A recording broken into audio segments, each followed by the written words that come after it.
Shalom, selamat datang di YT Artikel 2. Assalamualaikum warahmatullahi wabarakatuh.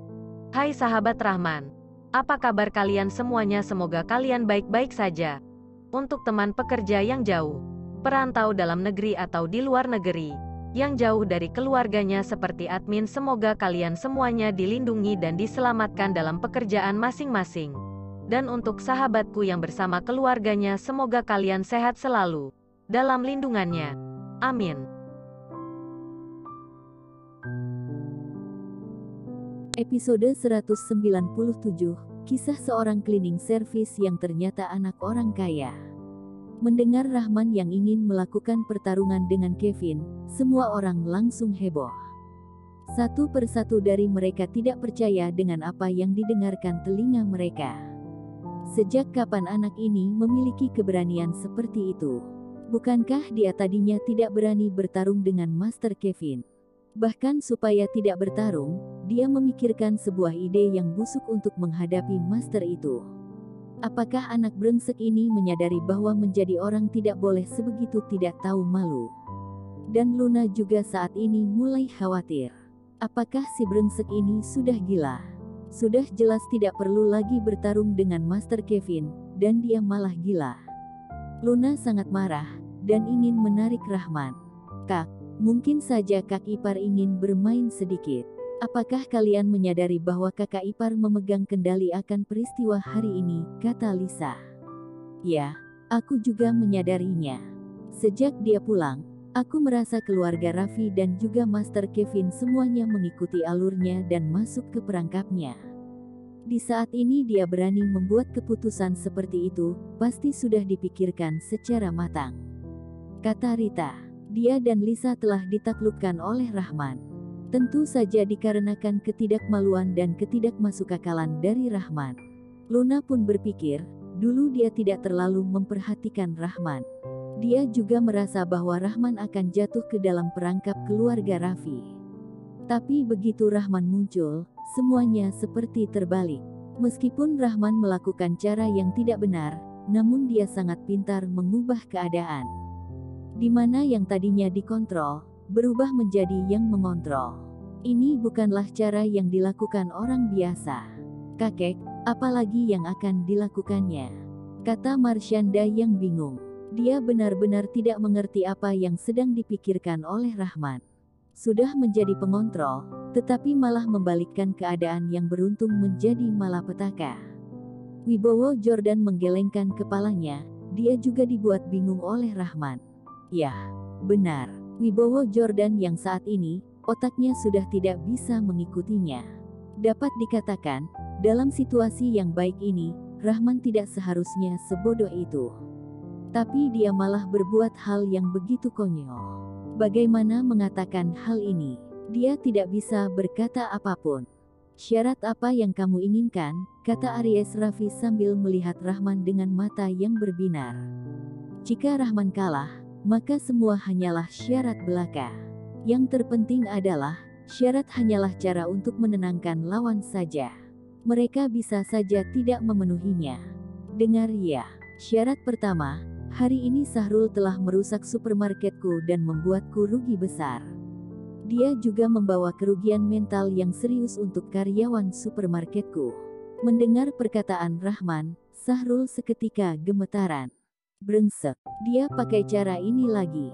Jadi, aku minta kalian yang merupakan keluarga Raffi ganti rugi sebesar 600 miliar. Jika tidak ada masalah, maka kita akan beralih ke syarat selanjutnya, kata Rahman dengan serius. Dengan supermarketmu yang usang itu ingin ganti rugi 600 miliar. Kamu sudah gila karena uang ya? Sahrul terkejut. Dia juga pernah ditipu Rahman sebanyak 100 miliar dan itu menjadi luka yang tersakit seumur hidupnya. Oh, kalian keluarga Raffi tidak setuju. Jikalau begitu, maka tidak perlu berkata lagi. Dendam di antara kita pun diselesaikan secara pelan-pelan saja. Hari ini aku tidak ikut bermain dengan kalian lagi ya. Sampai jumpa. Setelah berkata, Rahman langsung berbalik dan pergi. Keluarga Raffi ingin muntah darah satu persatu. Bagaimana bisa tidak bisa melewati hari sial ini seperti biasanya? Kamu bilang ganti rugi 600 miliar harus ganti sebesar itu. Apakah kita tidak bisa tawar-menawar? Brengsek ini telah membuat kami rugi triliunan hari ini dan kami bahkan belum mencarimu untuk perhitungan. Tapi hari ini mereka datang melakukan perhitungan kepada Rahman. Satu-satunya cara adalah pertarungan antara Rahman dengan Master Kevin.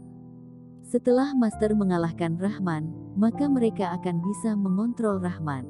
Para geng mafia yang tidak memiliki ketua, tidak akan berbahaya sama sekali.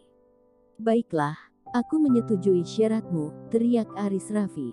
Harus menenangkan Rahman dulu, benarkah? Apakah sekarang kamu yang menjadi pemimpin di keluarga Raffi? Rahman berbalik dan memandangi Aris Raffi dengan pandangan mengejek.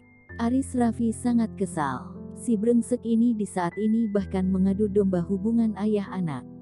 Benar-benar keterlaluan. Apa yang dikatakan ayah sama dengan perkataanku, jawab Temon. Baiklah, langsung transfer sekarang juga. Setelah aku menerima uang baru aku akan memberitahukan syarat kedua. Rahman menyentil jari, kemudian mengeluarkan sebuah kartu ATM dan melemparkannya ke arah Temon. Tidak ada satupun keluarga Raffi yang berkutik.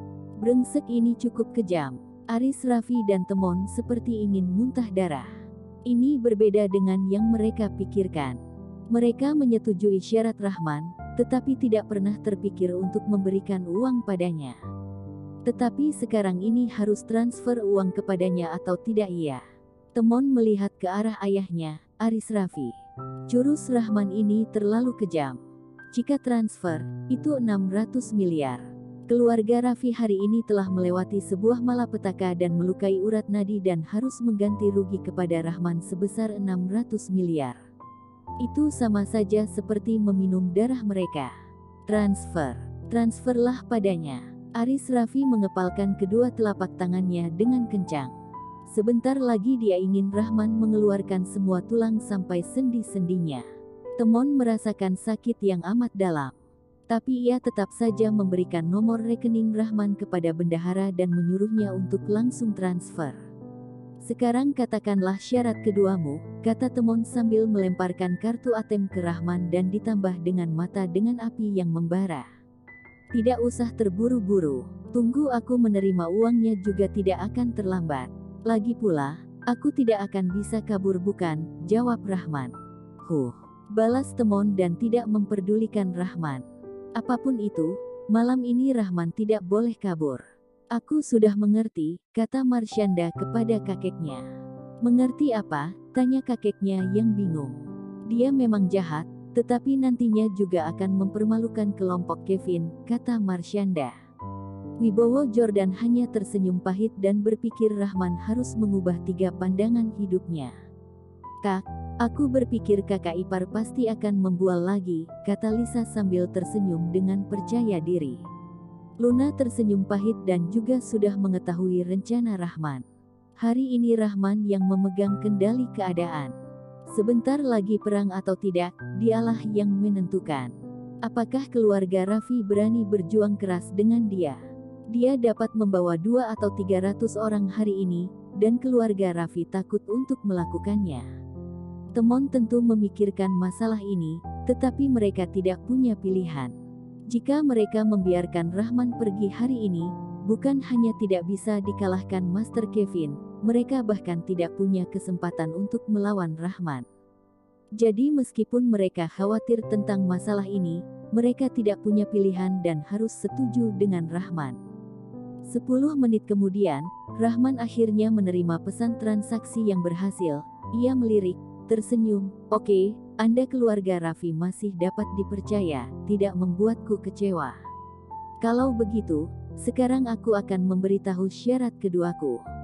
Dia berhenti, melihat arah Wibowo Jordan dan berkata, "Di pesta ulang tahun Wibowo Jordan, kalian harus memberikan proyek Bandung kepadanya dan dia akan memberikan proyek itu kepadaku. Sekarang, buat kepemilikan proyek itu atas namaku. Berikan padaku dan aku akan langsung naik ke pentas untuk bertarung dengan Kevin." Begitu Rahman mengatakan itu, Seketika raut wajah seluruh keluarga Raffi langsung berubah. Bersambung.